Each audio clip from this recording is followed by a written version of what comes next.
انا حتى لو قلت رايي في كره القدم زي ما اقول مثل رايي في مثل محمد الكواري، ما مثل ما يعجبني كمقدم يعجبني من جد الله، فهمت؟ هذا عادي، ما انا ما حشيت لاعب ولا قلت عليه كلام مو كويس، بالعكس هم هني فبركوا وسووا. ياسر من اعز اصحابي، ياسر معنا شيء واضح ويعرف ياسر الامور هذه. طيب هذا الحديث يقودنا الحديث اكثر عن طارق التايب في ليبيا. اولا اعتزلت دوليا بشكل مبكر، هناك اسباب غير الاسباب التي تذكر دائما في وسائل الاعلام، ما هي تلك الاسباب؟ والله الاسباب طبعا انا منتخب ليبيا لعب 77 مباراه دوليه، ولعبت انا من موسم بنلعب انا 96 مع منتخب ليبيا. بهذا 12 سنه او 13 سنه في منتخب ليبيا. الاسباب اللي خلتني نعتزل بصراحه ما كانش فيه، في امور كثيره. انا كلاعب محترف تجي مثلا من نادي، تلقى نادي منظم، اجي المنتخب لازم في امور انضباط، في نظام، في اشياء كثيره. اقل احترافيه في المنتخب مثلا؟ في اقل احترافيه بصراحه، انا اقل احترافيه، ولهذا ما بصراحه ما اقدر استمر اني في شيء ما اقدر اتحمله، خلاص ما توصل لحد معين ما اقدر استمر. لهذا كامور منتخب، بالعكس انا منتخب ليبيا متابع منتخب ليبيا واحب منتخب ليبيا. من سهل انك تكون كابتن منتخب ليبيا وقدام 70 80 الف متفرج. لهذا في امور خارجه من نطاق كره القدم، الانضباط والالتزام. لهذا انا كلاعب محترف نحب الانضباط، نحب الالتزام كرئيس منتخب. لهذا فضلت اني اطلع انا اكرم لاحيتي بيدي افضل شيء، فهمت؟ جمهور طارق التايب كبير وكبير جدا في ليبيا، لكن يقال هناك من يغار من نجاحات طارق التايب خارج ليبيا، هل هذا صحيح؟ والله الحمد لله زي ما قلت لك، انا كل لاعب ناجح عنده اعداد نجاح.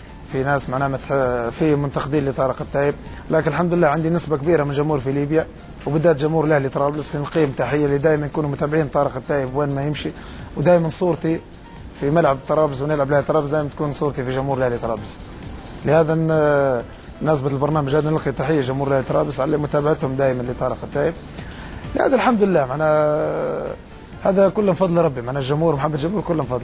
بما انك تحدثت عن حب جمهور اهلي طرابلس لطارق التايب، يقال ان طارق التايب سينهي مسيرته الكرويه في اهلي طرابلس، هل هذا صحيح؟ والله ان شاء الله بصراحه هذا البرنامج مخطط له، لكن زي ما قلت لك معناها تو حاليا نفكر في الحاضر وكل شيء يجي في اوانه، لكن نحب نرد شويه معناها من الجميل نتاع نادي الاهلي بطرابلس.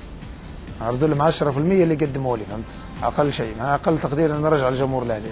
هل يوجد خلاف بين طارق التايب والسعد القذافي؟ لا ما عندي اي خلاف، بالعكس علاقتي به طيبه جدا، ووصل لي زمان لي فتره ما كان معنا في المنتخب، معنا فتره 4 أو 5 سنوات، بالعكس علاقتي طيبه سواء بالاداريين على المنتخب وسواء بالاتحاد الكوره ولا باللجنه البيئيه، علاقتي بهم طيبه جدا. هل ستقيم مهرجان للاعتزال في ليبيا؟ والله ان شاء الله طبعا في البرنامج، ان شاء الله نكون معنا برنامج الاعتزال يكون برنامج كبير، مهرجان كبير استدعي فيه اللاعبين العرب، وبالذات اللاعبين اللي لعبت معاهم في مسيرتي والانديه معنا اللي لعبت معاها. ان شاء الله في البرنامج ان شاء الله. لو حدثت هذه المباراه ستكون بقميص اهلي طرابلس او بقميص المنتخب؟ والله اكيد هو منتخب ليبيا يلبس اخضر وابيض، لا طرابلس اخضر، اكيد بيكون بقميص المنتخب اكثر شيء.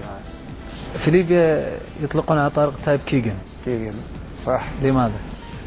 والله هذه طبعا قصه، هي عمري 6 سنوات 7 سنوات بلعب في الحاره، ولهذا انا كنت صغير نحفظ اللاعبين الانجليز معنا واللاعبين الاوروبيين زمان. هذا سويت لقطه في الكوره كذا، فهمت؟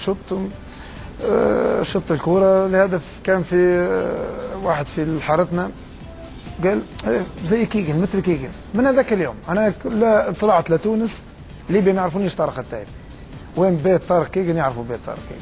طارق التايب طلعت تونس عرفوا طارق التايب اللقب، لكن اكثريه كلها طارق كيجن. في الحواري في اي مكان في ليبيا طارق كيجن هو معناها الكونيا نتاعي هذه. طارق اشادات كثيره وجهت لطارق التايب من اسماء كثيره، من يعني حتى نجوم سابقين في كره القدم، تحدثنا عن جورج حاجي، رابح ماجر، كاسبر جاك، يوسف ثنيان. وبمناسبه يوسف ثنيان من اللاعبين الذين من النادر ان يمتدحوا وان يتحدثوا بشكل ايجابي عن لاعب. قال يوسف ثنيان لا يوجد خليفه ليوسف ثنيان، لكن كان هناك لاعب محترف هو طارق التايب.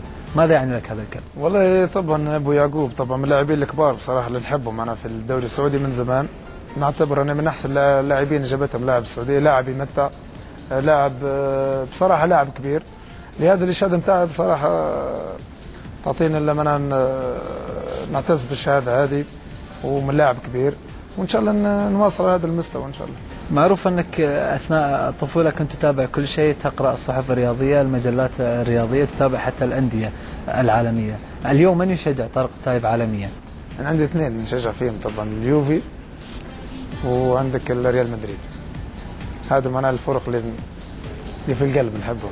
يقال جمهور يوفنتوس في ليبيا كبير جدا، وهناك من يذهب دائما لمتابعة المباريات بحكم القرب الجغرافي بين ليبيا وإيطاليا. أكيد، معناها بصراحة من غير ما ننجح ليبيا، أكثر متابعين للدوري الإيطالي بصراحة هي ليبيا.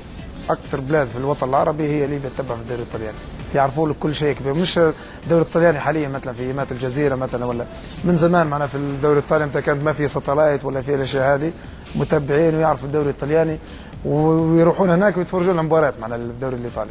ما هو المنتخب المفضل عالميا لطارق التايب؟ برازيليا من غير شك، لأنهم الأمتع الأمتع في العالم واضحة، يعني راكبين على طريقة لعب طارق التايب. نحبهم كثير.